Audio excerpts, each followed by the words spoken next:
देशाच्या राजकारणात सध्या एका विधानाने प्रचंड खळबळ उडवून दिली आहे. हे विधान कोणत्याही जाहीर सभेतलं नाही, तर अत्यंत महत्त्वाच्या आणि गुप्त बैठकीतलं आहे. लोकसभेचे विरोधी पक्षनेते आणि काँग्रेसचे सरचिटणीस राहुल गांधी यांनी थेट दावा केला आहे की आगामी वर्षभरात नरेंद्र मोदी हे देशाचे पंतप्रधान नसतील आणि देशाच्या राजकारणाचा केंद्रबिंदू आता पूर्णपणे बदलणार आहे.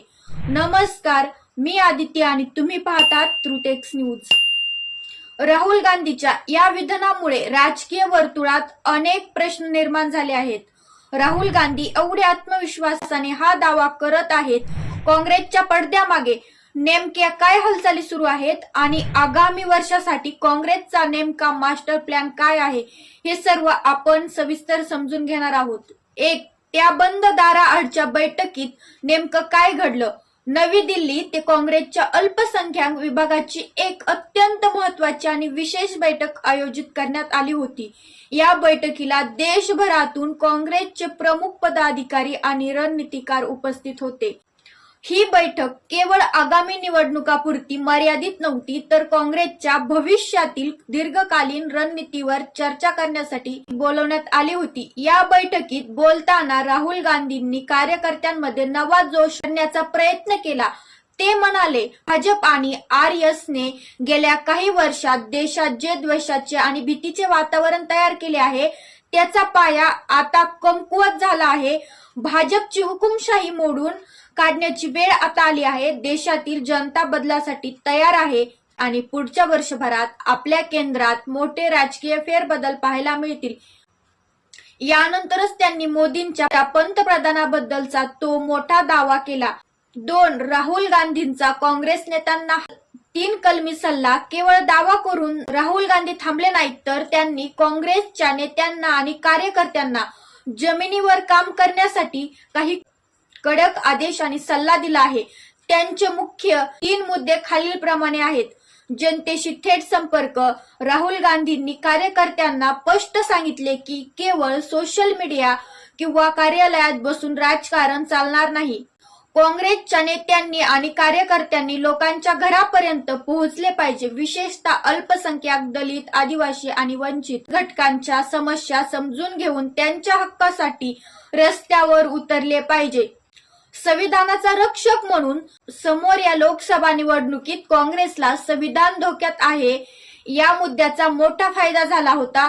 तोच धागा पकडत राहुल गांधींनी आदेश दिला आहे की भाजप सरकार संविधानावर आणि देशाच्या लोकशाही संस्था कशा प्रकारे गदा आणत आहेत, हे अगदी सोप्या भाषेत सर्वसामान्य जनतेला पटवून द्या.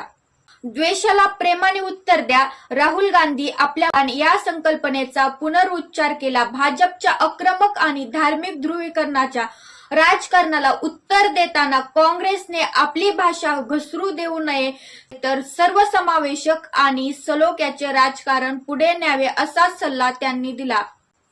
3. राहुल गांधीच्या या दाव्यामागचे राजकीय गणित काय? राहुल गांधींनी अचानक मोदी सरकार पडण्याचा किंवा बदलण्याचा दावा का केला? विश्लेषकांच्या मते यामागे काही ठोस राजकीय गणिते आणि पडद्यामागच्या हालचाली आहेत. कमकुवत आघाडी सरकार. सध्याचे भाजप सरकार हे 2014 किंवा 2019 सारखे पूर्ण बहुमताचे सरकार नाही. भाजपला स्वतःच्या बळावर बहुमत मिळाले नाही, ज्यामुळे ते चंद्रबाबू नायडू आणि नितीश कुमार यासारख्या मित्र पक्षांच्या पाठिंब्यावर टिकून आहेत. राहुल गांधींच्या मते हे कुबड्यांचे सरकार आहे, जे अंतर्गत मतभेद आणि प्रादेशिक मागण्यांच्या दबावामुळे कोणत्याही क्षणी अडचणीत येऊ शकते. इंडिया आघाडीची वाढती ताकद. संसदेत आता विरोधी पक्ष मजबूत स्थितीत आहे. विरोधी पक्षांची संख्या मोठी असल्याने सरकारला कोणताही कायदा एकतर्फी मंजूर करण्यात येत नाही. संसदेच्या आत आणि बाहेर इंडिया आघाडीचे नेते सातत्याने एकमेकांच्या संपर्कात असून सरकारमधील मित्र पक्षांना आपल्या बाजूने वळवण्यासाठी पडद्यामागे रणनीती आखली जात असल्याची चर्चा आहे. वाढता जन असंतोष. देशातील बेरोजगारी, वाढती महागाई, शेतकऱ्यांचे प्रश्न आणि आर्थिक असमानता यामुळे जनतेमध्ये केंद्र सरकार विरोधात सुप्त असंतोष आहे. हा असंतोष येत्या काही महिन्यात मोठ्या आंदोलनाच्या रूपात समोर आणण्याचा काँग्रेसचा प्रयत्न आहे. 4. काँग्रेसचा पडद्यामागचा प्लॅन काय आहे? काँग्रेस आता केवळ एका निवडणुकापुरता विचार करत नाहीये.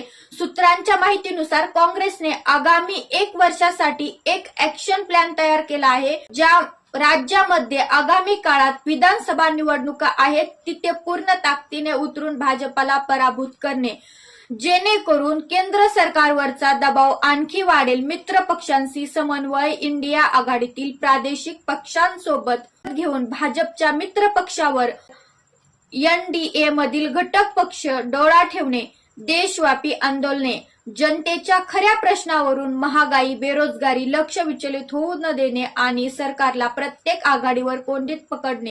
मागच्या काही दिवसात राहुल गांधींनी संसदेत आक्रमक भाषण केले, अदानीचा मुद्दा उचलला आणि थेट पंतप्रधानावर निशाणा साधला. पण आता त्यांनी थेट सरकारला बदलण्याचा कालावधी 1 वर्ष जाहीर केल्यामुळे देशभरातील राजकीय वातावरण कमालीचे तापले आहे. राहुल गांधीचा हा दावा केवळ कार्यकर्त्यांमध्ये उत्साह भरवण्यासाठी केलेली राजकीय खेळी आहे की खरोखरच पडद्यामागे अशा काही हालचाली सुरू आहेत ज्याची कल्पना अजून सर्वसामान्यांना नाही, हे येणारा काळच ठरवेल. पण एक गोष्ट मात्र नक्की की आगामी वर्ष देशाच्या राजकारणासाठी अत्यंत वादळी आणि महत्त्वपूर्ण ठरणार आहे. धन्यवाद.